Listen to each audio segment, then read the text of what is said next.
Hey, what's going on? It's Matt Polis, and it's time for another episode of MeatSauce for Tuesday, February the 9th, 2021. This is episode number 17. Welcome back. Thanks for tuning in. I want to start off today by first wishing my girlfriend Jess a very happy birthday. Her birthday is tomorrow, February the 10th.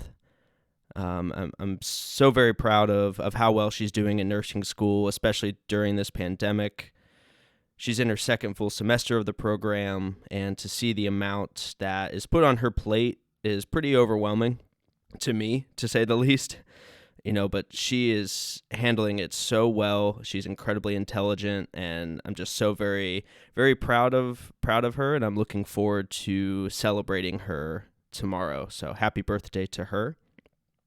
It's crazy to think her and I are going on 3 years of being together already. It's going to be 3 years this May, and time is just absolutely flying by. Like I can't get over just like, we're almost like a year into when this pandemic really started to hit the United States. We started seeing it in February, but really, early March, middle of March is kind of where it really started to affect all of our lives.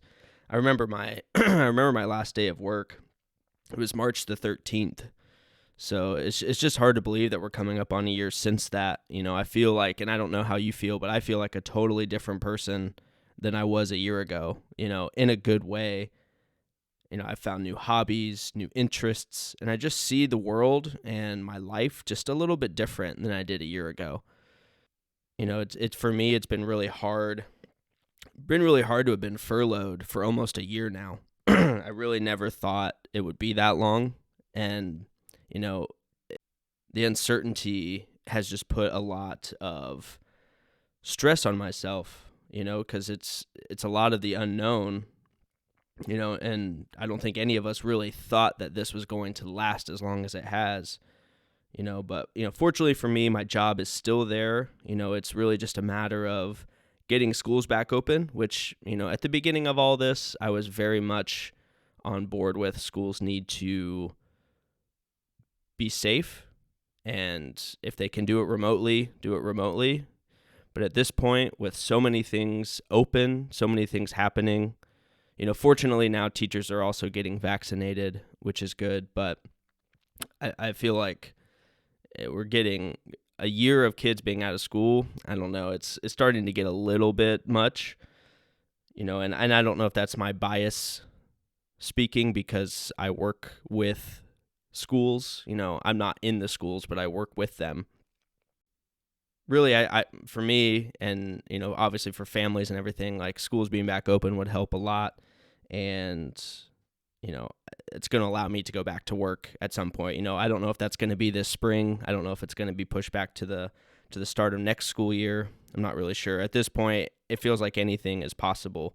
It doesn't feel like we're like close to ending this. It doesn't feel like it's too far away. It's just really hard to know, exactly what's going to happen here. So, and you may be asking, why haven't I found a new job during all this? And, I've contemplated that a lot because, again, it is scary to like not have that everyday thing where, not have that security, especially the financial security, so I don't know. To be honest, I have a good job. The job I'm waiting to come back is a good job. It pays me well enough to enjoy the things that I want to enjoy in life. I do get satisfaction out of the work that I complete, especially knowing that it's helping so many kids in the process. And really the company respects their employees. They respect their time, their personal lives, and I've technically been there over 5 years now, and it just hasn't felt like something I can just kind of up and leave because I don't believe I should have to do that. There's so many other people that have still been able to work through all of this, work from home, et cetera, et cetera. I don't really think I didn't do anything wrong. The people who were furloughed beside me have done nothing wrong, and people all over the country who've lost their jobs have done nothing wrong to lose their job. I think it's I don't know. It's crazy to think that people who have lost their jobs during this pandemic are supposed to just go simply find something new. Especially when people lost good jobs at no fault of their own, and really no fault of the company either.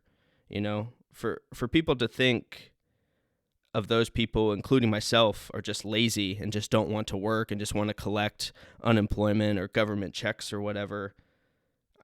I think, I think it's just an ignorant way of thinking. And I think those people can't get out of their own way and out of their own ideology to see what's really going on. I think this pandemic has taught us a lot about just how kind of, fake is like not the right word, but I'm going to use fake in this sense. Just how fake everything is. Like working ourselves to the bone just to live with some enjoyments in life is fake. The stock market soaring during one of the worst economic crises since the Great Depression. Fake, you know what I mean? And I feel like we've all just been led to believe that we have to work 50 to 60 hour work weeks to make all the money to survive, and then we'll be happy. And I challenge that. I just don't know if that's true. In the words of the notorious B.I.G., more money, more problems. It's just not worth it.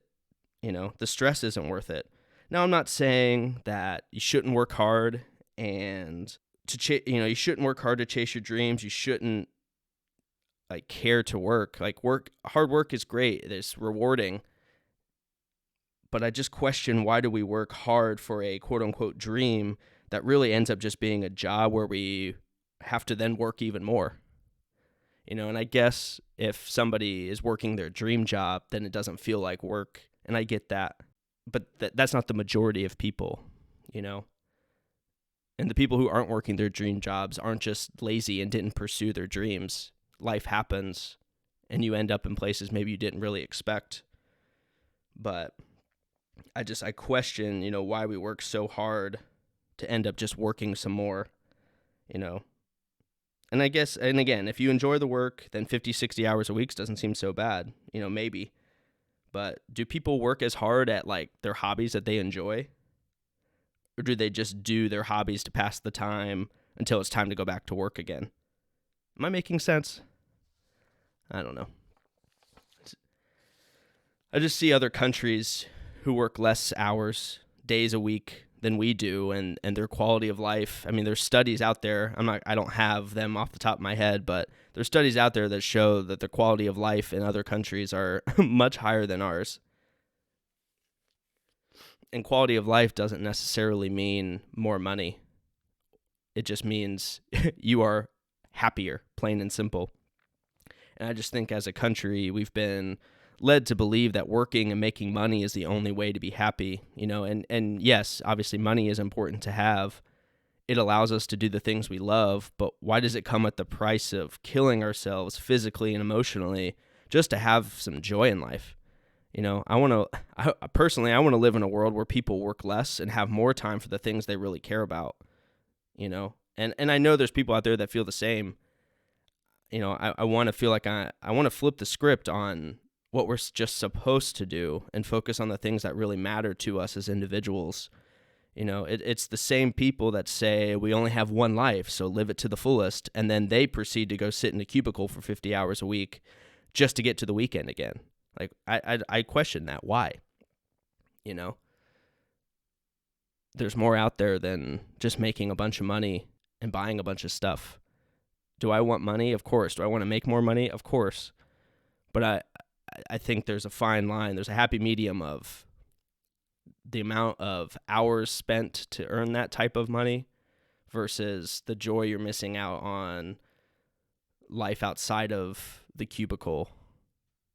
That maybe you'll have a little bit less money, but you'll have more freedom. I don't know. It's kind of my take a little bit. Sorry for the rant. I just have these thoughts from time to time.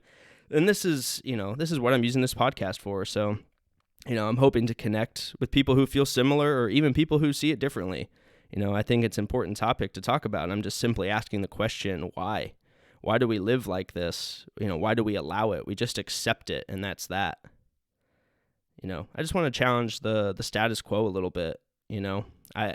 again, not disregarding hard work, not disregarding, people chasing their dream careers, and I might just be different where my dream is not necessarily a job. My dream is doing things I enjoy as much as I can do them, as much as time allows to do them, and not working myself to the bone and then have a limited amount of time to do those things.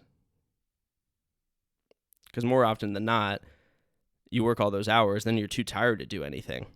So, I digress. Let's move on. Let's see. Now it's time for another segment of What's on the Shelf. Today's whiskey I'm going to be talking about is the Old Forester Blue Label, also known as Old Forester 86.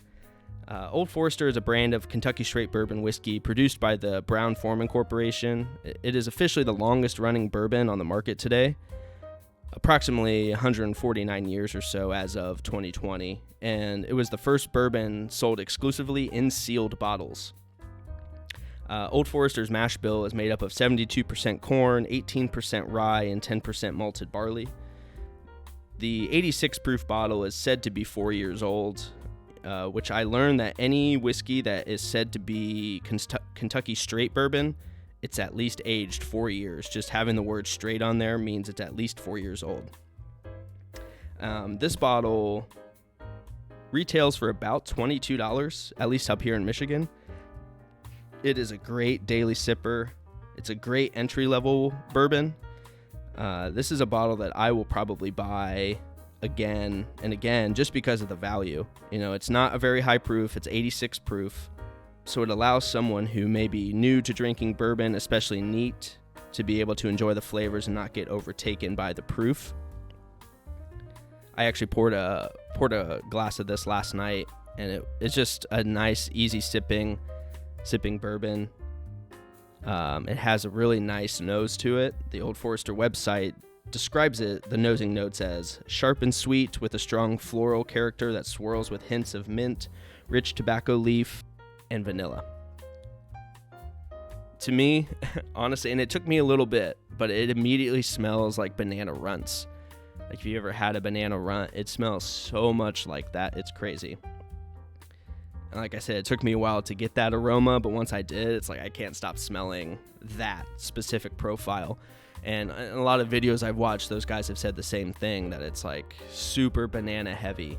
So it's a really nice nose, and like I said, it's so smooth, and it's really easy sipper. The website also says that the taste is a touch of oak and pine, provides a strong underpinning, sharp at first but softens quickly with hints of oak, sweet corn and rye grain character, spicy with soft vanilla and light orange notes. I'll be honest, I'm not really sure what I get on the palate with this one, but it's really easy and enjoyable to drink, like I said, so I highly recommend grabbing this bottle as a simple daily sipper. And again, it's only $22. It's a great introduction to bourbon. If you're somebody who is wanting to get into that, but you can't at this point, you're not interested in the higher proofs where you're going to get more of that spice, more of that burn, I would recommend starting with something like this. It's cheap, great value, it tastes good. You can start to kind of try to pick out some different nosing notes and some tasting notes. So I really recommend the Old Forester Blue Label 86 proof, $22. I mean, you can't really beat that. All right, that's it for this week's edition of What's on the Shelf. Let's move on to some sports. I want to give a quick shout out to the Cleveland Browns head coach Kevin Stefanski on being named the 2020 NFL Coach of the Year. It's honestly not really a surprise to me at all. He's incredible and deserves the award. I'm sure there's some other coaches. I know Sean McDermott of the Bills probably is deserving as well.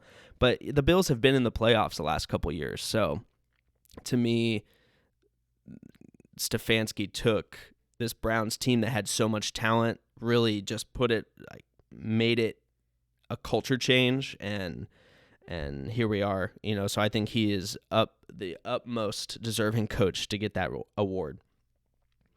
A couple Reds updates here. Early last week, I think it was actually right after I published this episode, or last week's episode, the Reds signed left-handed relief pitcher Sean Doolittle to a 1-year deal. I like that signing a lot. It feels like the Reds have done a little bit of something now. It brings a lot of veteran depth to the bullpen.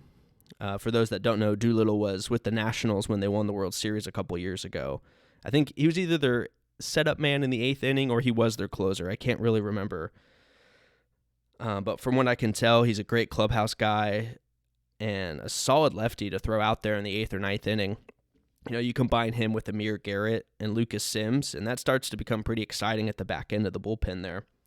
So he also kind of reminds me, I don't know how old he is, he also kind of reminds me of an older Archie Bradley. Imagine if the Reds would have kept Bradley for this upcoming year. I mean, if they did, then they probably wouldn't have been able to sign somebody like Doolittle to a 1-year deal, but that would have been a dynamic and dynamite bullpen. They also signed, yesterday I saw, they signed infielder Dee Gordon to a minor league deal, which is pretty cool.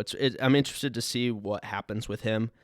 He could be another veteran guy to come off the bench and pinch hit or pinch run. Definitely provides a little more speed to the Reds, which is something that is certainly lacking. It was lacking last year. It had no speed on the base paths, but they basically only hit home runs anyways, so it didn't really matter, I guess. I'm really curious. It's hard to believe, pitchers and catchers report by the end of this month, so just a couple weeks away. Really wild. I'm really curious to see where Nick Lodolo, the first-round pick in 2019, ends up this season. I didn't hear much about him, and obviously with no minor league baseball last year, it was really hard to know where these guys stand.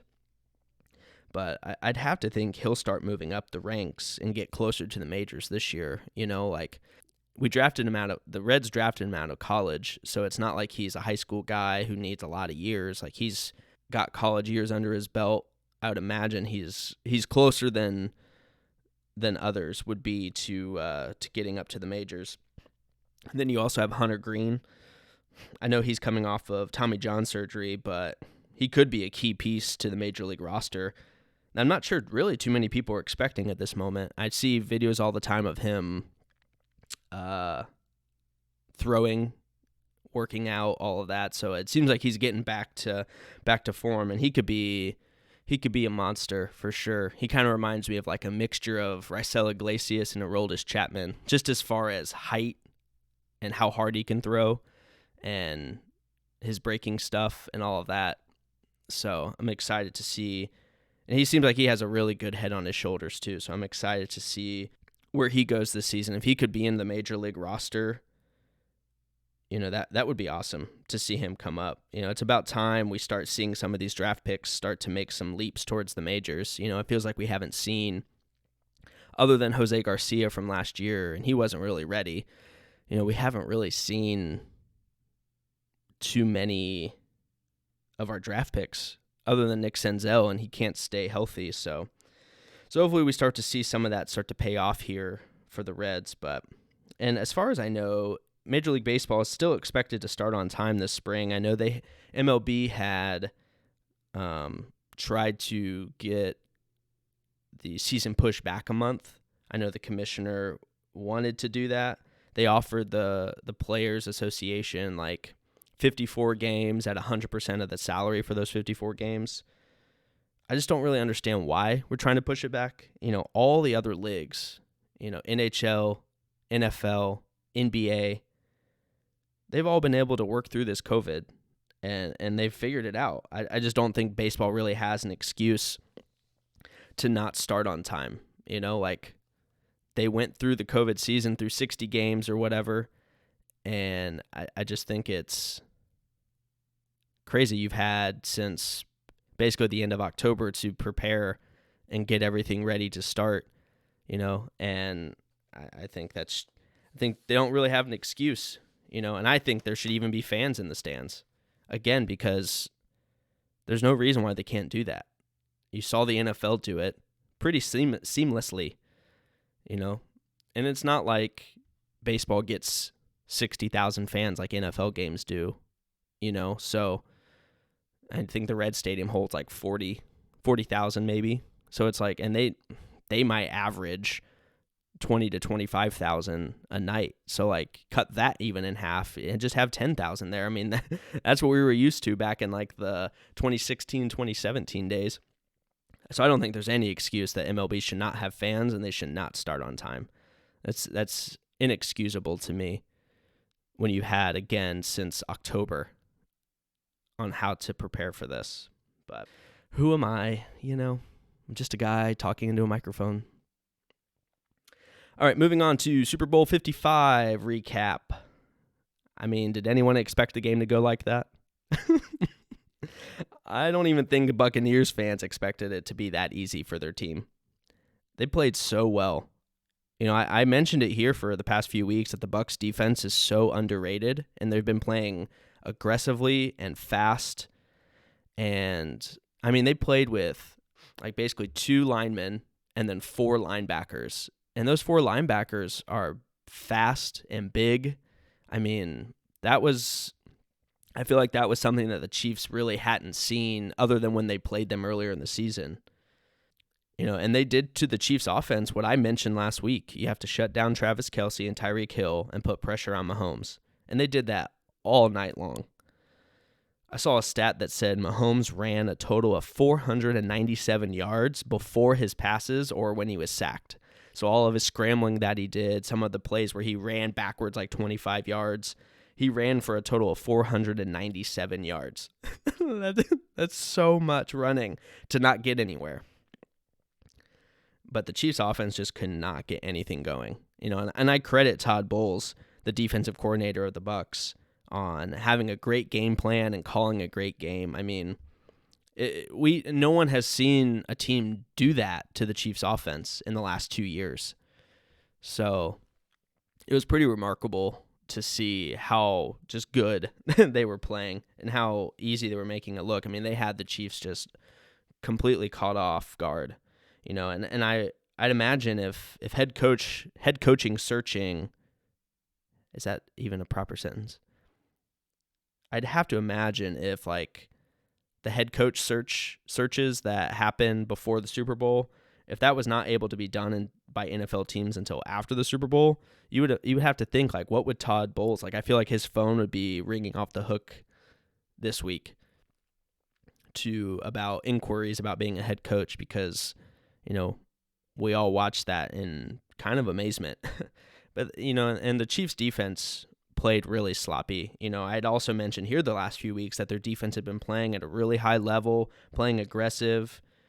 Tyrann Mathieu had been the leader of that defense and was really looking forward to them doing more of the same to Tom Brady and the Bucs offense, but Tom picked them apart. The Chiefs defense also just made some really dumb mistakes and caused several penalties. Now, say what you will about the penalties, but honestly, my response to Chief fans complaining about the calls by the refs, it's, welcome to the NFL. It felt like, all other teams, and not to say the Chiefs have never gone through this, but all other teams have gone through those kinds of calls. Some even when those teams were playing the Chiefs. For instance, the missed helmet-to-helmet call on Browns wide receiver Rashard Higgins in the divisional round game, when the ball went out of the back of the end zone for a touchback. All other teams experienced that same sort of officiating, and I think last night KC played too loose and got a lot of big penalties called on them that they don't normally have happen. But you can't dwell on those penalties. You have to take it for what it is and keep playing, so people can complain about the calls or whatever, but again, I invite you to the NFL. Like, I don't know where you've been, but those calls happen in the NFL all the time, and they just happen to be called against the Chiefs on Sunday. I'm not saying I agree with the calls, and I'm not saying that I think the NFL is fantastic at officiating. I don't think they're fantastic at all. I think the officiating needs some serious work, but what are you going to do about it? It's like, as long as it's all called fairly to all teams, and if it feels like this might be one of the first times that the Chiefs have had those kind of calls on them this season. So I think it is what it is. Overall, the game didn't go, I think, as anyone expected. But I'll be honest, I hate Tom Brady less on the Buccaneers than I did on the Patriots. And I think a lot of people probably would agree with that. Now, if they win another Super Bowl down in Tampa with Tom there, then I'll probably hate him again just as much. But you just have to give credit where it's due. I mean, the guy's been to 10 Super Bowls and he's won 7 of them. And I think the Bucs came into the game underrated, and no one really expected them to handle the Chiefs the way that they did. I mean, I think people thought that the Bucs could beat the Chiefs. I don't think they expected it to go the way that it did, though. So kudos to Bruce Arians and his entire coaching staff, and just on a really dominant performance. Obviously, too, the Chiefs will be back. Mahomes is on a 10-year contract. Travis Kelce just signed like another 6-year deal. I'll be interested to see how other pieces fall into place for them. How long is Tyreek Hill on contract? Are they able to bring him back at what kind of money? That's the one interesting thing about having a salary cap in the NFL. It makes it difficult to keep a lot of key pieces all the time for so many years, So at some point, Mahomes' contract is going to kick in, and you wonder what the Chiefs can do to keep talent around him at a relatively cheaper price. But they still have so much talent. They'll continue to be a force in the AFC, and Mahomes is going to be better, honestly, because of his performance in this game. Like, he's going to come back next year with this sort of revenge on his mind. So, but man, what a season for the NFL. So much fun. This season gave us the fans, a little bit of everything, from dealing with COVID, teams not having certain positions, like the Broncos play without a true quarterback for a game. The Browns play without an entire wide receiving core. New teams who haven't been in the playoff chase for so long, finally getting their shot. So much talent just across the board on every team. And that's also part of the fun of the salary cap, is like it's evening the playing field a little bit, and every team has solid pieces, to be great. And I'll tell you, Major League Baseball needs to follow in the NFL's footsteps and figure out how to get their sport to the level of excitement that is the NFL. Like, people love the NFL. People don't love Major League Baseball. And I don't think MLB takes a hard enough look as to why that is. And they only seem to be trying to make the game more boring, less fun for us fans. So, all right, I think that's going to do it for today's episode. I'm really looking forward to Major League Baseball starting up. As much as I talk crap about it, I love baseball. It's been my life for a really long time. I can't wait to talk more about spring training and what this season's going to look like for the Cincinnati Reds and really all of the Major League Baseball teams. But obviously, I will have plenty more with the NFL as we head into free agency, trades, and of course, the NFL draft. Thanks so much for joining me. I hope you have a great rest of your week, and I will check in with you next week. Bye, everybody.